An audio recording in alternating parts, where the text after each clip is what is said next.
Ici, il y a quelque temps, oh, il y a environ 100 ans, il y avait un grand chrétien qui vivait dans le sud-ouest des États-Unis. Il s'appelait Daniel Curie. C'était un homme admirable, un homme pieux, sanctifié, un véritable chrétien, un homme que tout le monde estimait beaucoup, quelqu'un de merveilleux. Et on raconte qu'il mourut ou tomba en extase. Il dit qu'il monta au ciel, bien entendu, lorsqu'il mourut. Et en arrivant à la porte de perles, le gardien vint à la porte et dit « Qui es-tu » Il répondit « Je suis l'évangéliste Daniel Curie. J'ai gagné des milliers d'âmes à Christ et je désire entrer ce matin. Le voyage de ma vie est terminé sur terre. Je n'ai maintenant pas d'endroit où aller. C'est ainsi que cela se produira pour toi l'un de ces matins, pécheur. C'est ainsi que cela t'arrivera à toi qui es rétrograde. C'est ainsi que cela vous arrivera, à vous qui avez attristé, éloigné le Saint-Esprit, en étant plus doux ni tendre.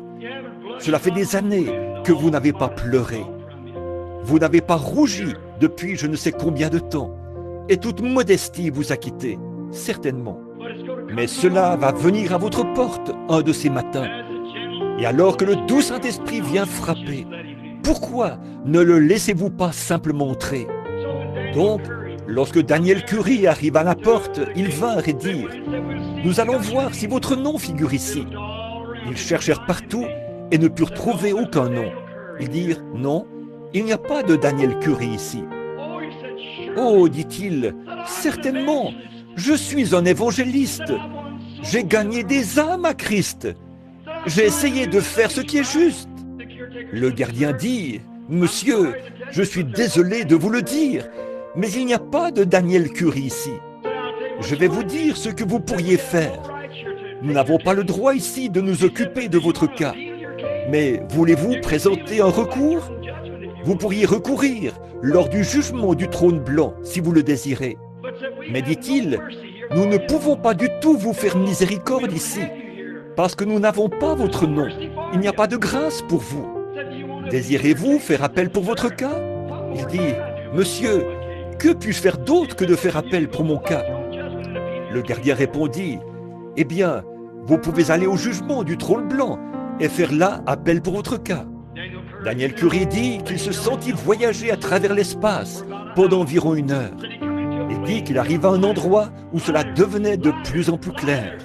Plus clair, plus clair, plus clair. Il dit que plus il avançait, plus ça devenait clair.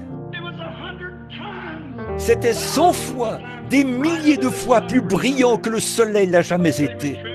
Il dit qu'il tremblait, tremblait. Puis il dit que, lorsqu'il arriva au milieu de cette lumière, il entendit une voix qui disait « Étais-tu parfait sur terre ?» Cela sortait directement de la lumière. Il répondit « Non, je n'étais pas parfait. » Il tremblait. « As-tu toujours usé d'honnêteté envers tout le monde ?» Il répondit « Non. » Il lui vint à l'esprit différentes choses pour lesquelles il ne fut pas tout à fait honnête. « Non, ajouta-t-il, je pense que je n'étais pas honnête. » As-tu raconté la vérité chaque fois dans ta vie? Il répondit « Non, je me souviens d'avoir raconté certaines choses qui n'étaient pas douteuses, qui étaient douteuses. Je n'ai jamais été tout à fait véridique. » Alors, as-tu jamais pris quelque chose qui ne t'appartenait pas? Une certaine chose? De l'argent? Ou autre chose qui ne t'appartenait pas? Il dit qu'il pensait avoir été assez bon sur terre, mais il était condamné. Il dit « Non, non, j'ai pris des choses qui ne m'appartenaient point. » On lui dit « Alors, tu n'étais pas parfait ?» Il répondit « Non, je n'étais pas parfait. » Il dit qu'il s'attendait d'un moment à l'autre à ce que de cette grande lumière, là où la colombe se reposait, retentisse comme le bruit d'une explosion, le mot « condamné ». Il dit qu'à ce moment-là, il entendit une voix derrière lui qui était plus douce que n'importe quelle voix de mère qu'il eût jamais entendue. Il dit qu'il se tourna pour voir, et le plus beau visage qu'il eût jamais vu plus doux que n'importe quel visage de mère, se trouvait devant lui. Et il dit, « Père, Daniel Curie a pris position pour moi sur la terre. Il est vrai qu'il n'était pas parfait, mais il a pris position pour moi. Il a pris position pour moi sur la terre.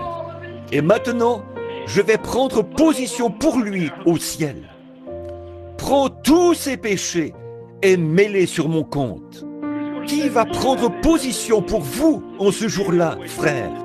Si vous l'attristez et l'éloignez de vous aujourd'hui,